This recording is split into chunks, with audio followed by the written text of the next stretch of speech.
Broadcasting from the business capital of the world, this is the Podcast Business News Network. Life is full of experiences, right? You can't deny that. There's always, every second of the day, there's a different experience. Sometimes it's the same experience. Sometimes it's something totally different, something new. One thing you should experience is autumn. I'm not talking just about the season. I'm talking about Autumn, who is an amazing life and spiritual coach. And she is back to give us another, call it episode, call it whatever you want, another session. We're in session right now. Yes, we are. It's a coaching session. It's the Autumn experience. And Autumn, how are you doing today? I'm doing great, Steve. How are you? Thanks again for having me again today. Love when we get together. It's just, it's almost like a rock. You throw it on the pond and we skim over so many, as that rock goes, yes. so many different things in life that all of us are dealing with. All of us wonder how to navigate and work with. And you mentioned the word memoir before we got on here with the podcast. Where are we going with memoir? Are we writing one? You writing one? What's going on? Actually, I have written one and it's actually coming out the beginning of summer. But the reason why I brought it up to you is because, again, when you recognize somebody else's lesson, how it can reflect and you can kind of relate to their story. And I ran across a memoir with Viola Davis, and she had an interview with Oprah Winfrey. And she pretty much opened up and explored everything that she experienced from a child to the point of her success. And I can relate to that story far as reflection of our past and not looking at it as scars, looking at it as lessons to actually motivate you to get to the destiny that you have set for yourself. I love the way you put that. I love thinking about that. If we all take a second right now and think of what we went through, what we've been through, we've all been through something, good or bad. What's the takeaway? What lessons have you learned? And that's the biggest thing. I think a lot of us don't look at it as an opportunity to try to find what will motivate you. Instead, some of us take it away as this is the reason why my character is the way it is. This is the reason why I'm stagnant. This is the reason why, things are not moving in my life. But when you take a step back and you just take your time and look at the situations and try to find the beauty in it, that would indeed motivate you abundantly to where you're trying to go and what you need to see for your future. I totally agree. And the one that totally resonates with me is do the right thing. Just always do the right thing. And when people around me don't, or they do something toward me, against me, it's always going to be that way. It could be a family member. It could be whatever it's going to be. I always try to take the high road and go the right way. And sometimes it's not easy. No, it's not. I'm not saying it is. No, it's not. But I walked out of the gym today to my car and I was thinking just about this. I'm not kidding. And I had a sense of calm and just fulfillment within, thinking that I'm always doing the right thing. That's what I'm doing. And you know what? It fills me up with positivity. And I know in the end, whoever doesn't do the right thing, the universe is going to deal with them the way it needs to. And that's not a reason to do the right thing just because you want to make sure that everything's going to be okay for you, but it just makes you feel better knowing that, I took the high road. It's all good. And you know how beautiful that is, Steve?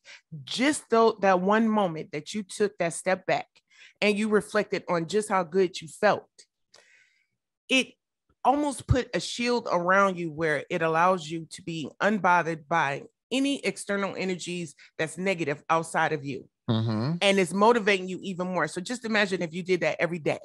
Yeah. Every day, regardless of what's going on around you, it would change your perception of how you see things, how you engage in certain things, and what you would decide to be seated into your mind and in your soul. That's a beautiful thing to do. I try. And it's funny. I'm going through a situation. Don't even need to get into detail, but my best friend texted me yesterday and he's like, yeah, I'm mad for you. Like, what's going on there? That's not right. What's transpiring in my situation. Yes. And I just wrote back, don't worry. It's all good. It's going to be all right. Awesome. Because I know it will. Because just do the right hashtag, do the right thing. That's it. Absolutely. You know, we experience so many things that absolutely can leave us a scar on us that will change the one thing that we define how our life should go. And I'm not going to say that it's easy, because it's not. And it triggers you whenever you're reminded of it. But if you can counter react and decide that whatever it was, and you find the beauty in that moment, in that circumstance, it will immediately diminish the power of that negativity of where you're trying to go. Yep. And the memoir, you know, I want to bring it up because it was so powerful, because you look at this woman, she's, you know, this tremendous, talented actress, and she was really poor. And when I say she exposed some really dark shadows, where it brought me to tears. And, you know, the thing is that a lot of the turmoil that we've experienced come from the past, and is relative to our current, but it's how you look at it. And in the midst of her telling this story about the memoir, she was able to reflect on the beautiful moments in her life. And that's what motivated her to get to the point where she is. I could relate to her because I didn't grow up with a silver spoon in my mouth, but my parents did the best that they could in the circumstances that they had. And one instant where I have a big imagination, Steve, extremely big imagination.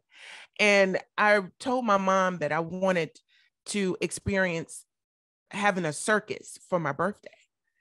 Well, because, you know, the funds weren't really there. What she did was she created her own puppet show. She had my uncles to come in and fix their face like clowns. They stood up all night and cut up newspaper. Didn't know why they was doing it, but it was for confetti. So when they did their tricks. And the thing is that those moments were so beautiful to me, because she and my dad found the way to bring into fruition the desire that to explore this circus for my birthday. And it was way better than actually having a real circus there, because of the intentions behind it. Yep. Yeah. Yeah. 100%. Because you could have paid $2,000 to bring, you know, a petting zoo and that, you know, clowns or whatever. But that came from love. It did. Just the intentions behind it, of bringing it together for me to make it special for me. The intentions. I think everybody have to look at the intentions and understand the perspective of the situation, why it may be happening. It made me humble just to think about the different stories that I heard from her, and reflecting on my own life. It makes you humble, where you understand that everything doesn't have to be so flamboyant. You have to understand that it's beauty in just the intentions behind how somebody wants to give you love. It could be a little tiny thing. It doesn't matter. It doesn't matter. And it doesn't matter. To your point, I grew up the same way. And I'll be honest, I can't think of one birthday party when I was a kid. Really? I got nothing for you. Like, as you're saying it, I'm like, well, let me think. Well, you know, did I have I don't remember, because maybe I didn't have them. But what I do remember is I made my own toys. I'll never forget. I had like a little, you know, army guy about that big, not the little one, you know, just a bigger one. And I had some thread, and I put it on the railing banister in the house, and then down to the floor, and tied it to something. And now I could propel him. Wow. And that was, wow, he's flying. Oh, wow. Exactly. You still wasn't entertained. But you know what it did? And you know, not about me, but I'll, you know, get personal. Because I didn't have money and anything. I loved radio. I loved electronics. My mom would say I would take flashlights apart when I was 1 year old, because I wanted to see how they worked. I taught myself electronics. I built my own mixer, like legit mixer. I would borrow, without permission, my sister's turntable, and I would have two so I could mix, and I would make up tapes. And one day somebody took that tape out of my jacket, because I was interning at a cable station. I was too embarrassed to let anybody hear it. That's how I got my first job. And I was barely 17. You just made my point. You made my point in the lessons that you learned that, yeah, you may not remember the birthdays, but you was resourceful. Yep. And you was able to actually entwine with the destiny that was set out for you. And look where you at now. Yeah. That was beautiful. And if I don't want to look at the negative, but I look at my kids now, and now I try to give them as much as I can because I didn't have. But I don't think it's a good idea. I kind of regret it. Because it's not. I don't want to say it's not appreciated, but it's different values than we had. Yeah, absolutely. I mean, the thing, and I'm glad you said that as well, because when I transitioned into Autumn Experience, into my life coaching business, I decided that I was going to focus on me and focus on my journey and my path, which means that I needed to be able to explore different avenues without having full control of it. And that meant that I would have to possibly take on different things that would actually remove me from the environment that everyone was really dependent on me to be in. And my thing is, I didn't get the best support from it, but that's okay. Because usually in that circumstance, you would be kind of torn down, a little disappointed. I didn't get the support, and it'll make you kind of give up on what you are really trying to move toward. Well, what it did was it motivated me. Made you stronger. It made me stronger. And it's also leading by example, that I don't necessarily have to move exactly how you want me to move, but I'm moving the way I want to move, and I'm going to show you how it feels in the reward of it. It kind of helps individuals that kind of got this entitlement perspective, that you need to balance that and understand that you need to love you and put you first, and you need to understand why the next person is doing the same. It's a beautiful experience. Yeah. Well, today it's the Autumn Experience. So let's talk about that. If you were to write your memoir, you've written it. Yes. What's the one takeaway that you would want everybody to see? Like, I'm holding your book. It's in my hand right now. And I flipped it over to the back, and usually there's a summary of what the book's about, just a little, juicy details. What would be your takeaway? The most important thing? The most important thing is I found beauty in darkness. I found beauty in darkness. I grew up in Detroit, which everyone knows that Detroit is one of those places that is challenging, very challenging. And I wouldn't say that my parents had the best environment. No. But the thing is that what I take away from it is not that they were inadequate. What I found is that they love overcame what was missing in our household. And regardless of what was going on around us, it still instilled this sense of self-love and external love that was genuine. So it allowed me to be able to see the beauty in the darkness. Yeah. I love the way you said that. Like, when you just said that, it just floored me. Like, and it's so simple. We don't think of that. We don't take the time during the day, but no, everybody might have a dark place at some point. I hate to say it, but you're probably going to get there one day. And it could be anything. It could be the passing of a loved one. It could be Absolutely. anything, but you'll find beauty in the darkness if you look. If you look. Yeah. If you open to receive it. And that's the whole thing. That's where I bring up the reflection, understanding the lessons in the reflection.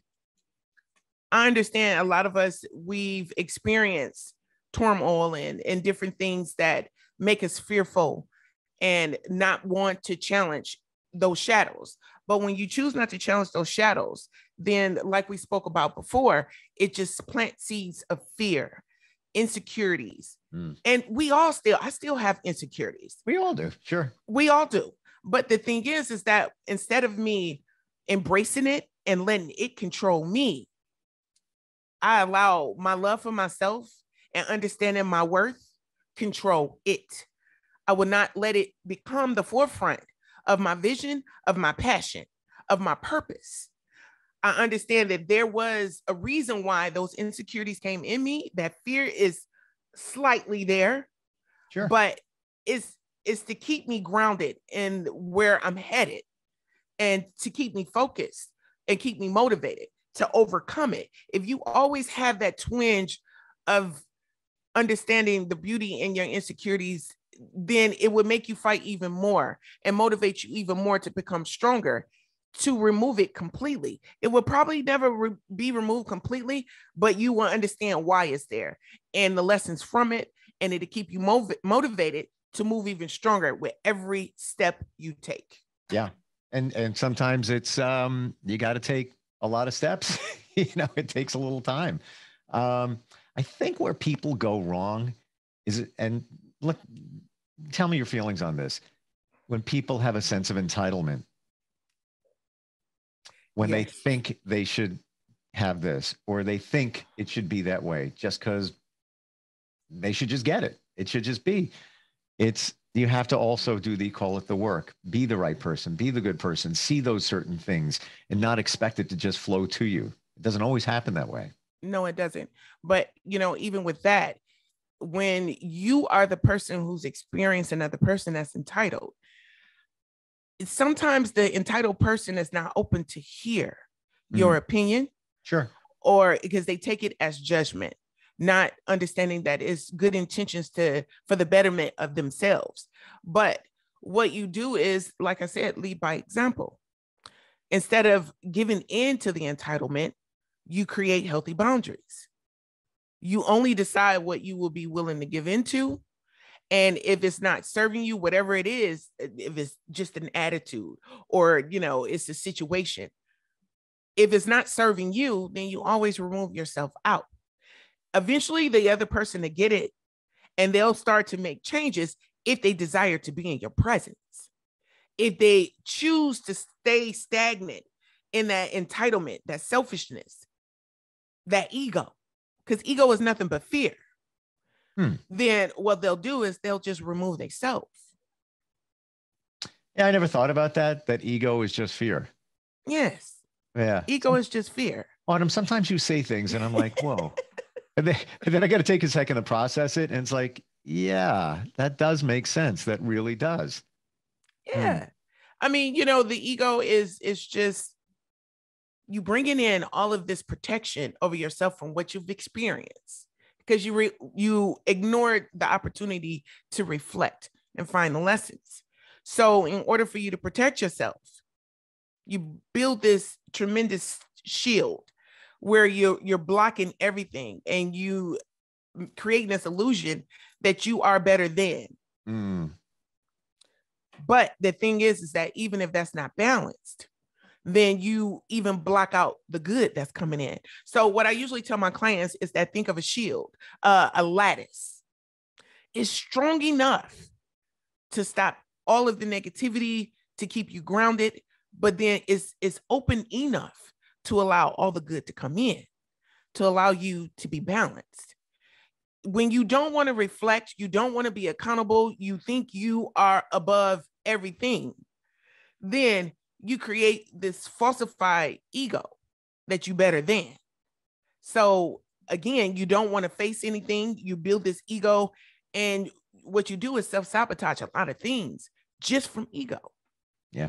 Yep. And like you just said, you're not allowing, it's almost like you made that ego force field up all over the place. I'm better than that. I'm better than you. I've got it going on. It's over here. It's great. Everything's fantastic. Nothing gets in. The good stuff doesn't come in. It doesn't. Yeah. It reminds me of a poem by Marianne Williams. I love this poem. And the first part of it kind of take your breath away, is our deepest fear is not that we are inadequate. Our deepest fear is that we are powerful beyond measure. It's what is it? It is our light, not our darkness, that most frightens us. So with that ego is even keeping you challenging yourself to go to the next level, because you safe where you are And if you give this falsified illusion of being better then you're not exploring how much better you can become, you know? Mm-hmm. Wow. So you shared that with me. I'm going to share something with you. Okay. Awesome. Listen to this song at the gym, a folk song. So it was, I'm open. Okay. If anything, it's about the lyrics. It's called Part of the Plan by Dan Fogelberg. He passed away a number of years ago from cancer. Mid 70s, the song came out. I have these moments all steady and strong. I feel so holy and humble. The next thing I know, I'm all worried and weak and feel myself starting to crumble. The meanings get lost and the teachings get tossed, and you don't know what you're going to do next. You wait for the sun, but it never quite comes. Some kind of message comes through to you. Some kind of message comes through to you. And basically, it talks about love when you can, cry when you have to. And it's all part of the plan. Whatever the plan is. And this is not a religious song because it even references later that there's no guarantee, there's no Eden or heavenly gates.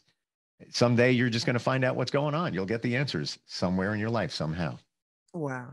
That was beautiful, Steve. That was beautiful. Google. Yes. Part of the plan. Part of the plan.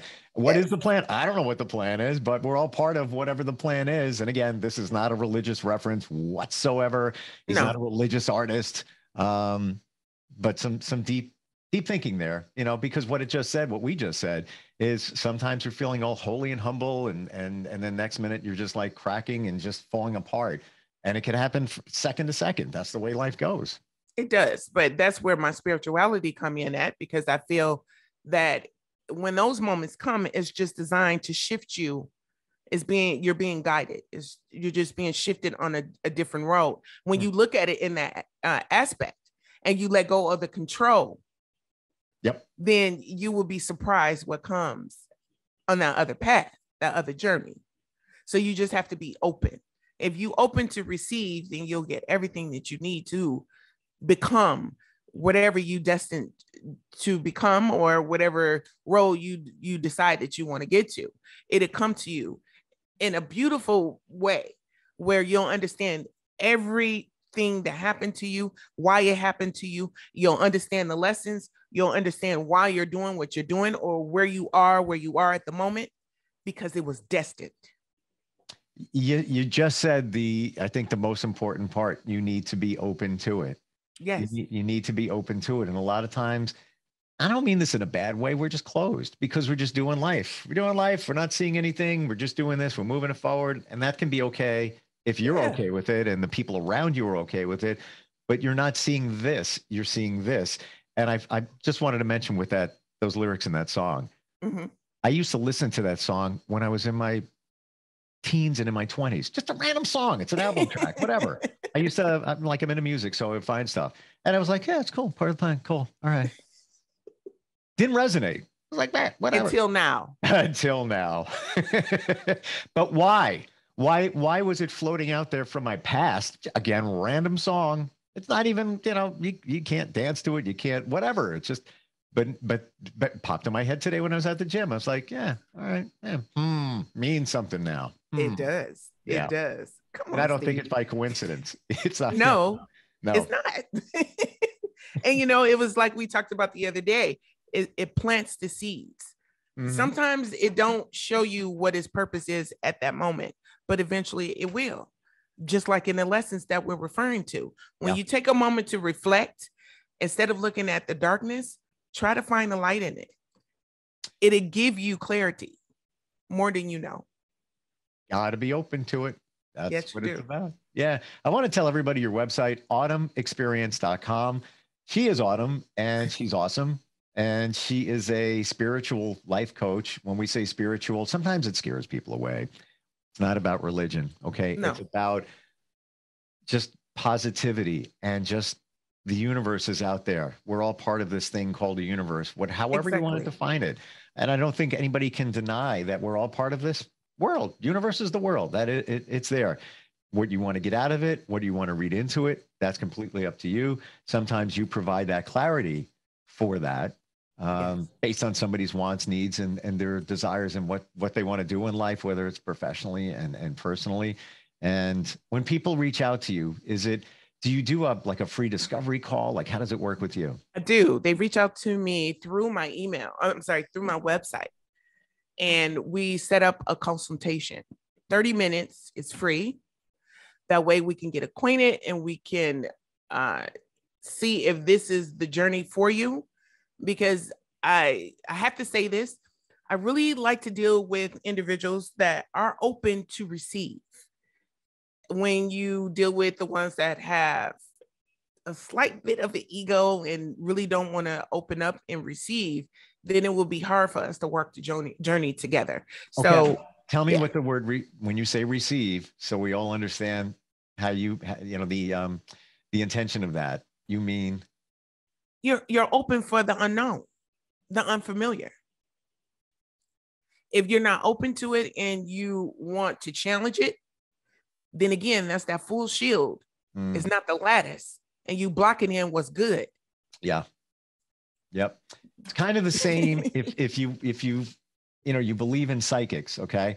And yeah. I am the most skeptical, level-headed, analytical person you're going to meet. And I've met a ton of psychics who are really good, and I've seen what they do, and I want to punch holes in it and say, nah, come on, that can't be, but I've seen it. So there's something there they have. The reason I'm bringing it up is if you're not open to a psychic reading, for example, it's not going to work. You're not going to get what you wanted out of it. You're not going to connect with, let's say, a relative on the other side, whatever it might be. You have to be open. And the same thing in your situation, when you work with somebody, you have to be open to seeing things, potentially some change. Who wouldn't be, and know that the intentions behind it is genuine and it's good. It's not to pass judgment. That's one thing I don't believe in, judgment. Yep. And I also take timing out of it because it's not something that can happen overnight. But then again, it's dependent on the person, just how open they already are, So, I desire to work with individuals that's open. And again, that's the reason for the discovery where we can get acquainted. If you like me, and we still got to like each other, so sure. If we can get along and you understand, my platform, then we good to go. Allow me to walk the journey with you. And I'm going to clarify something I just said when I said being open, and I said, who wouldn't be? That was me, because, and here's why. I didn't know any better, because I was that guy just doing life, moving it forward, wasn't looking over here, wasn't looking over there. I was just, and I don't want to say I made a mistake, but I didn't know any better. And I think if somebody works with you, Autumn, they'll know better, and they'll see what's out there and the good that's out there, and how they can be a better person, be better for somebody else, and also just feel fulfilled, feel better overall. Absolutely. Yeah. Absolutely. Yeah. I love your analogy. You just helped me out so much, and I appreciate your explanation as well. Well, I appreciate you too, and you make me think, because if you weren't there, I wouldn't be here saying this. Okay, this is just not me just talking. This is me like, oh wow, Autumn's making me think. Oh, I didn't see it that way. Oh, and then the same thing with seeing the beauty in the darkness. Yes. Yeah. Out. Sometimes it hurts. It does. but it is for the better. It's a beautiful experience. Very rewarding. Very rewarding. Very much fulfilling as well. I love talking with you. I love talking with you, Steve. Awesome. All right. Check her out, autumnexperience.com, and look forward to getting together soon. And also, most importantly, reading your memoir. Yes, I can't. You will be the first I will get one too. Get that thing Absolutely. done. Yes. Right. All right. We'll catch up again sometime soon. Okay, Steve. Bye. Bye-bye. We'll be right back.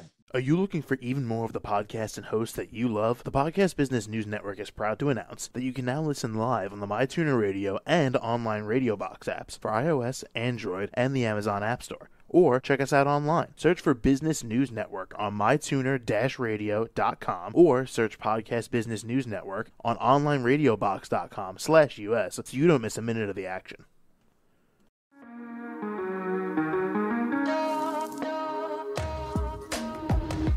Broadcasting from the business capital of the world, this is the Podcast Business News Network. For nearly 2,000 severely injured veterans, everyday life has become filled with barriers. day-to-day simple tasks can become pretty daunting. I have to carry my chair up 2 flights of steps or have somebody do it for me. What scares me the most is just the falling. When I'm struggling with my house, I think, to have that one great barrier just knocked down, I mean, it's crucial. Home for Our Troops is a wonderful nonprofit that builds a Mortgage-free, fully adaptive, handicap-accessible house. And there's no catch. It'll be our very first home that we've ever owned. This is a game changer. This is where your life begins again. We need you to join us in completing this important mission. Please visit hfotusa.org and help build homes and rebuild lives. Because of you, everything's going to be okay.